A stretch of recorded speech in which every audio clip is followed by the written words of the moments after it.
Hey there guys, this is Pharaoh2091 and welcome back to Let's Play Professor Layton vs. Phoenix Wright, Ace Attorney.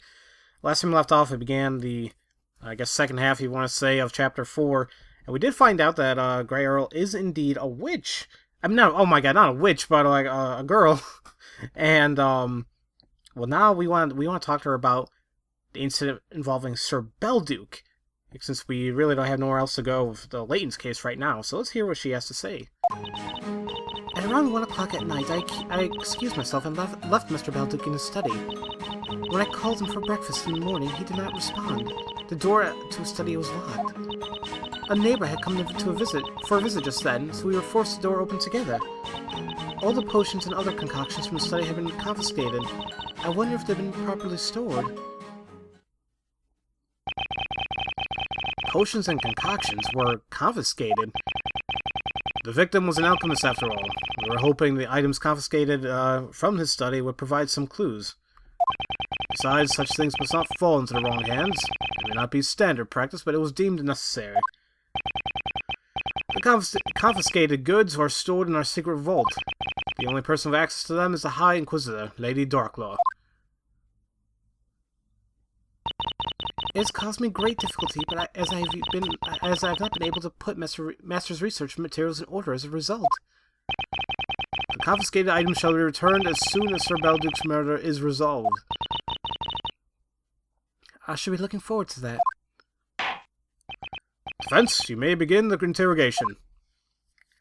Okay, and there's actually one thing I want to learn more about right off the bat, and she says that a neighbor came for a visit. Now who is that? Hold it! Wait, you mean you broke the door? The only key to that room was in Sir Belduke's pocket. The only way to enter the study was to break the door open.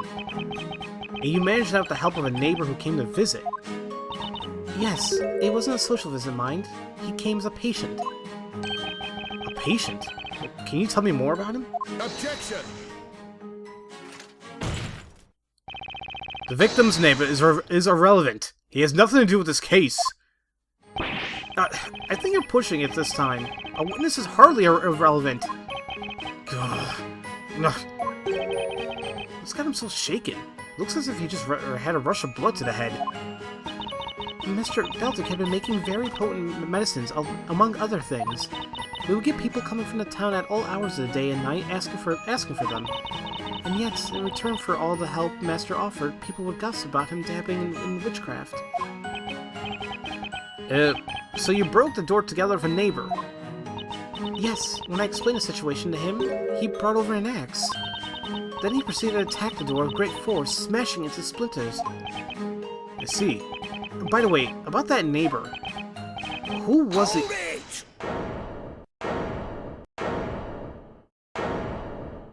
It's time for Emir's grand entrance. Did you miss me, guys?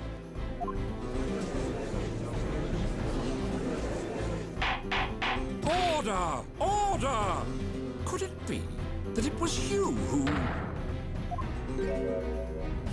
Where are you looking, old man? I'm right here. And as for who I am, I'm the alchemist's neighbour and a witness in that case too. Why the hell's Emir keep showing up everywhere? Passion for justice seething within Emir's always at the crime scene. Objection! It's you again. You're the guy from earlier, right? Yep, that's Emir. Emir's the name. How have you been, Bluey? Are you really the alchemist's neighbor? Seriously?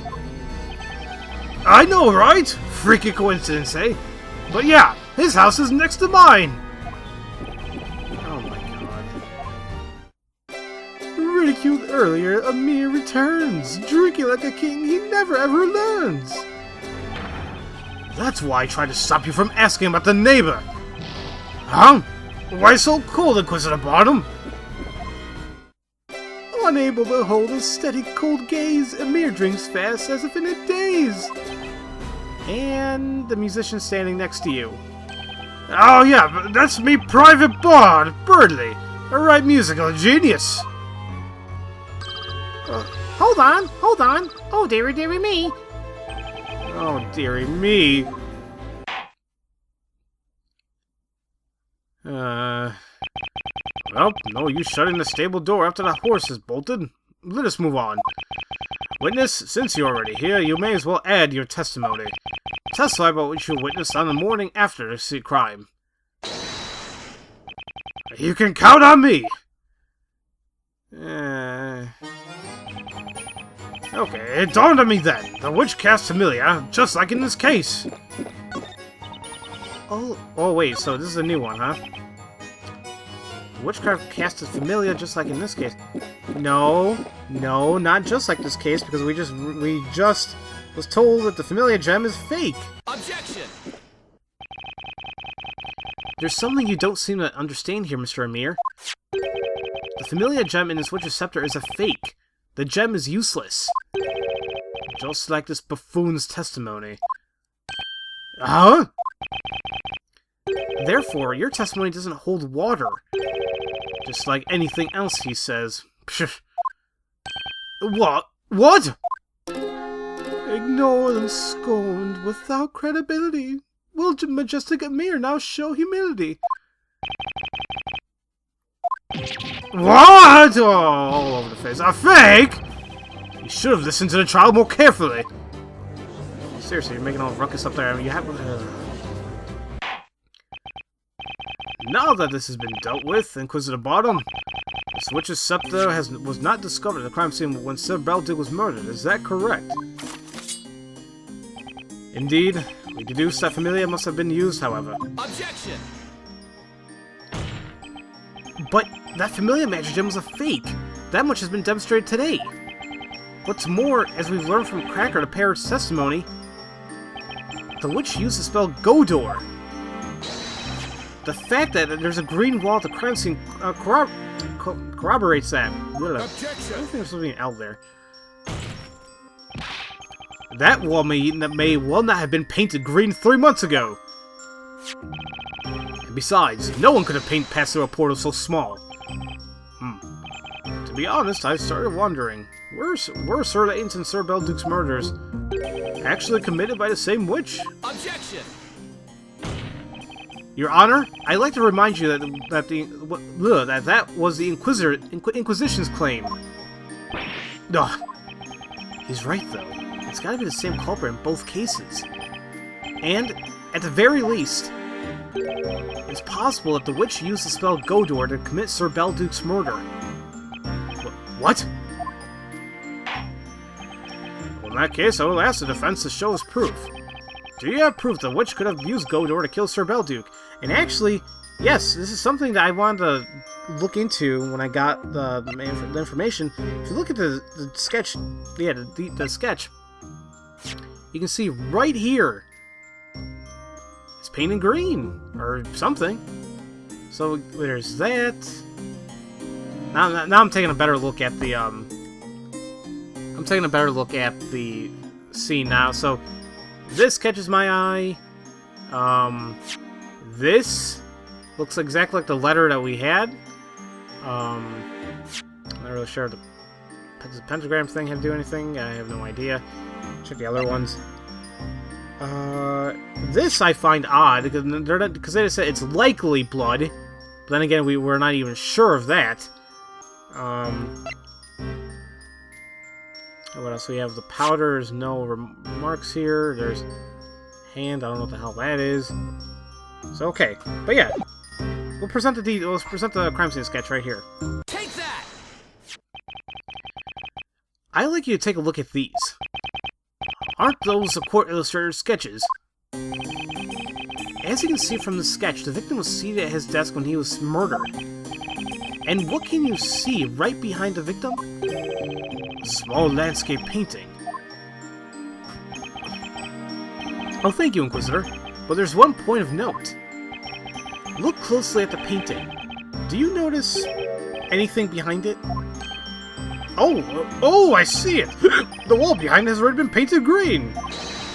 Which means the witch could have used a portal spell there 3 months ago. Objection! One moment, my lord. Consider how small that portal will have been. Could a witch have passed through it? I think not. Objection! Well, of course a witch could not have been able to go through it. However, if you look at a distance between the portal and the victim, you'll notice the victim, Sir Belted, was sitting just an arm's length from where the portal would have been. Oh. The witch did not have to enter the room at all. All she had to do was reach through her arms in order to strangle Sir Belduke, who was sitting right under the painting. That would make the most logical sense. Order! Inquisitor Barnum, what say you to that? A fascinating theory, Sir Blue Knight. But there is a notable contradiction within it. Where would that be? Tell me, why do you think we concluded that Familia had been used? We had a certain reason for it, of course. And what was that reason exactly? The crime scene had been tampered with. Wait, how so?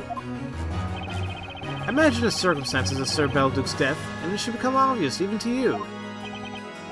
The victim was choked to death. And yet there are no signs of a struggle. Hardly improbable, don't you think?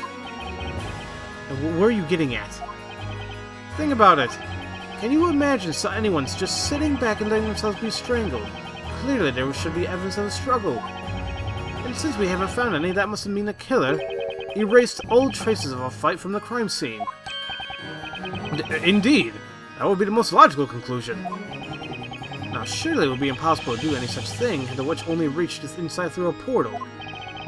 In order to cover up the evidence that she left behind, the witch had to have used a familiar. Without doing so, there would have been no point in her using the spell Godor. Objection! Miss Guerrero could have done it. She might have been able to tamper with the crime scene. And what are you talking about? The morning of the crime, from the time Miss Guerrero and the guy entered that study, until the arrival of the Knights of the Inquisition, there was a window of time when she had an opportunity to do so. We need to look into what happened in that window. Seems we may be in need of another testimony. Witnesses, testify what happened in the time between the body being found and the Knights of the Inquisition arriving. Sure thing. Ask me anything. I'll tell you all that you need to know. Oh, glorious Amir, tell us more. Maybe you won't be laughed at anymore. Only two people accessed the crime scene in that time, Guerrero and Amir. Believe it or not, Amir is a key witness in this case. But what the hell is he even drinking still? I wonder... Whatever, after discovering the body. I broke down the door and saw the alchemist slumped in his chair. He gave me a jolt. The butler hurried in, called in the Knights of the Inquisition. He never entered the study. What I do then? Yeah, I was asked to keep an eye on things, so I went in to have a bit of a look at everything. All that made me pretty drowsy, so I went and took a little nap on the couch. Wait, what? Mr. Amir, you said the butler didn't enter a crime scene. Yep, he never set foot in there. The moment he saw Belduke, he told me to stand guard till the Knights of the Inquisition arrived. And then off he went. What a resourceful apprentice that alchemist has, I thought to myself. I almost feel sorry for you, Sir Blue Knight. After all, your suspect couldn't have tampered with the crime scene. Oh, that can't be true. Defense, please proceed with the interrogation. Yes, Your Honor. Whew. Okay, besides him being drunk throughout the entire thing here, well, we'll see what we can do. I don't think there was anything I could present. Broke on the door, something in the chair, okay. Butler heard him, called the Knights of the Inquisition. He never entered the study. What did I do then? I was asked to keep an eye on things, so I wanted to have a bit of a look at everything. You know what? Hold on a minute. Well, that made me pretty dressed, so I went and took a little nap on a couch. Okay, well, how about he never entered the study? How about that? Are you sure Butler didn't enter a crime scene? Yeah, like I said, he didn't set foot in that room. I went in and sort of didn't know what to do, but the butler sussed out the situation in the blink of an eye. He told me to stand guard, and then he ran out. She went to the Knights of the Inquisition. Is that correct? That's correct. I went to the nearby garrison. We have the records of when the crime was reported. They match the witness's testimony. I returned to Master Baltic's house with 2 knights. They began an investigation immediately, taking away Master's research materials and concoctions. In the end, I wasn't able to enter the room that day.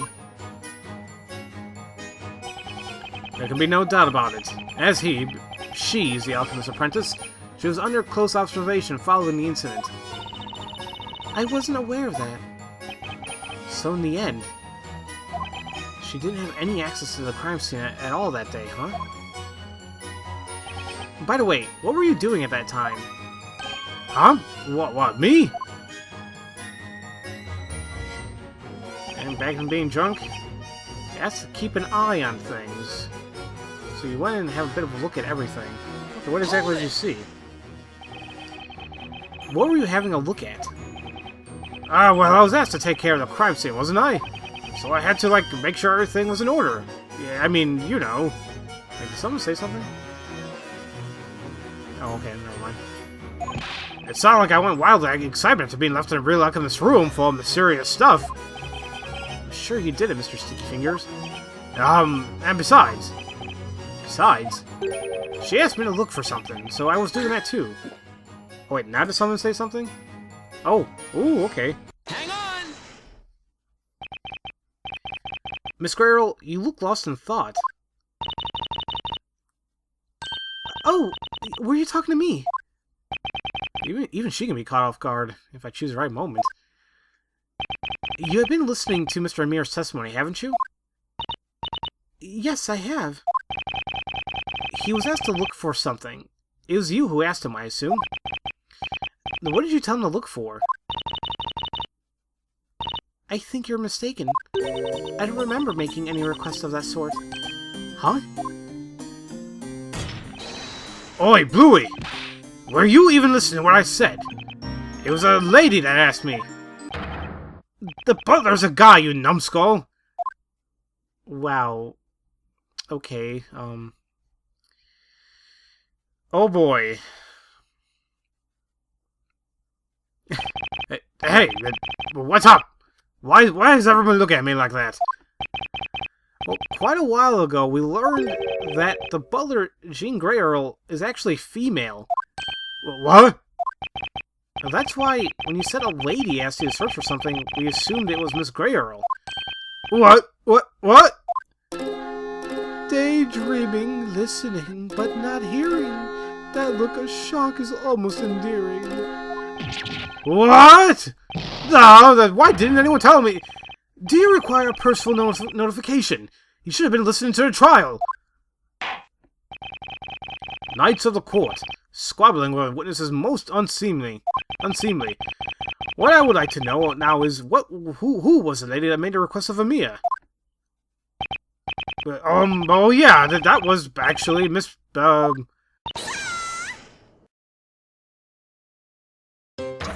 He's absolutely certainly talking about me. Oh, and you are? Oh, I'm Letty. Hang on a minute. I'll get down that post haste.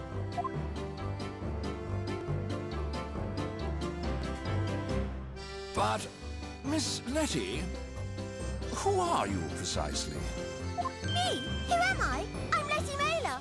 I'm the courier. The courier? A courier is a person who collects and delivers letters, or packages.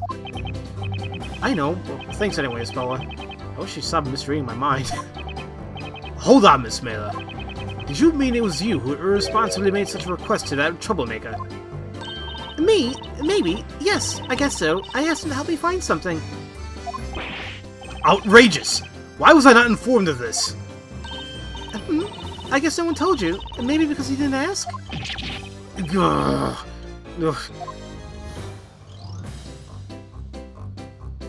It seems we will need to ask you to testify, Miss Mailer. Explain to us how you were involved in this case. Frankly, I wouldn't say I was involved in anything. Now I'm in a tight spot. I read it's because the guy said something weird about me. Ease up on me, lady. Like the saying goes, if it's going down, I'm taking you with me. Beats being a pickle and all on your own, eh? Okay. Now then, Miss Letty Mailer, testify about that day. That voice could make windows shatter. I love that little sound effect. Okay, so Sir Butler said he had a letter to send, so I came by to pick it up. A letter? Whoa, wait a minute. Is this it? This is from Belduke. To the storyteller. Is this it? Objection!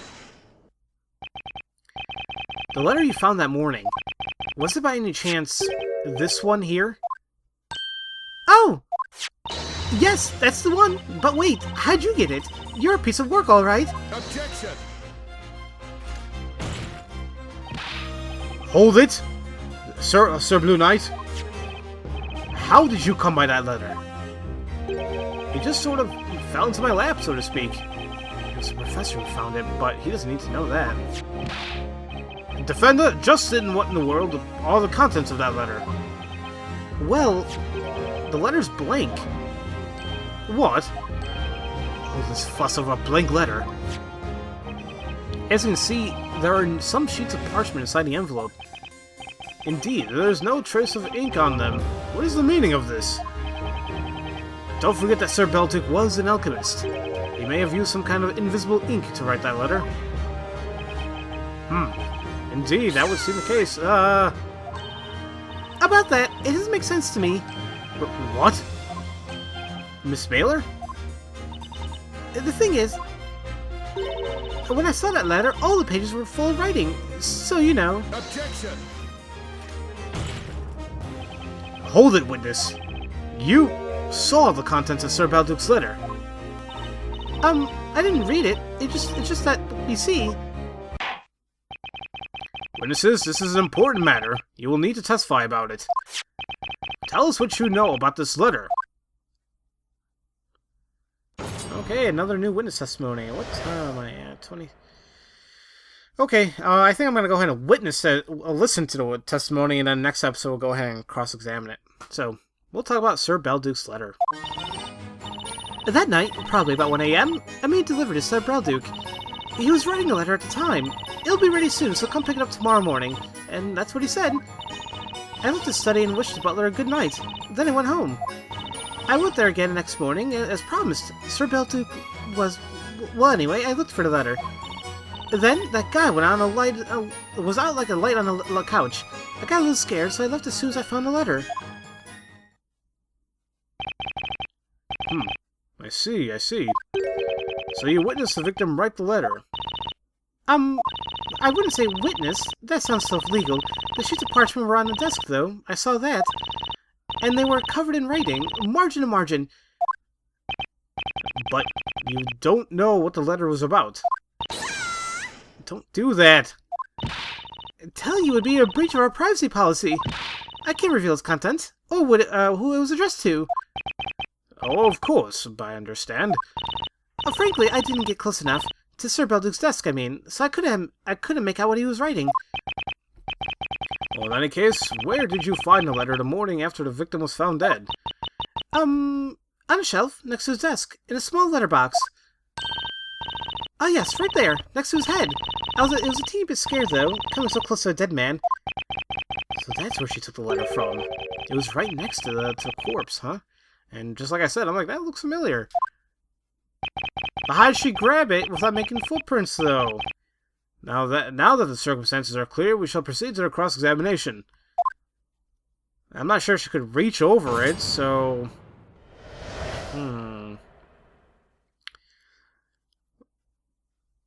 Well... yeah, like I said, I'm still gonna go ahead and do this in the next episode. I'm just trying to gather my thoughts here. Oh, man, I do not know. Well, we'll see what's up, regardless. As usual, thank you all for watching, and I'll see you guys next time for Let's Play Professor Layton versus Phoenix Wright, Ace Attorney. Dang it. I'll see you guys later.